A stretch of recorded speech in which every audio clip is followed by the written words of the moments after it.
go over 3 ways to use data tables in the classroom. One is to use them for vocabulary. So I've got the list of vocabulary words here, and what the students need to do is put in the definition and the image. Okay, so for this particular example, I've already typed in the fragment of rock, that's the definition. So let's say the students need to insert an image. They're going to come up to insert image. They're going to search from the web and do a search for class. Any of these pictures will work. What I'm just going to do is double click on one, and it's going to bring that image in and automatically resize it. You will have limited options for images that are shown because the images that are shown through a search that way are listed for free to reuse with the Creative Commons license. Okay, so that's one way to use it for vocabulary. Another way for vocabulary could be in a foreign language class. What you do is I've got this table, vocabulary words here, and the students have to match the image to the word. So what the student would do is grab this image. I'm holding the mouse down and bring it up till you see the cursor in the correct box and let go, and it will automatically resize to the data table.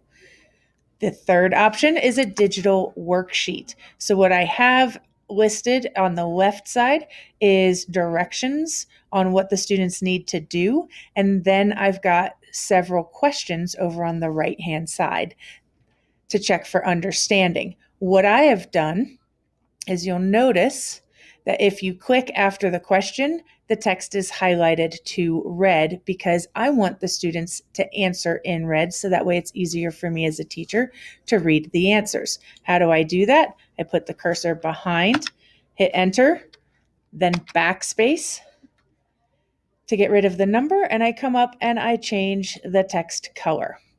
Okay. As far as for any of these examples, you want to give that to the student. So what you do is you'd come over to Google Classroom, you say plus, create an assignment. I always number my assignments. I'm going to go to my Google Drive. It is the most recent document. I'm going to say add, and then I'm going to change this to make a copy for each student and say assign. As soon as the student goes to that assignment and opens it, a copy is made with the name of the assignment and their student name changed in the title, so it makes it easier to find.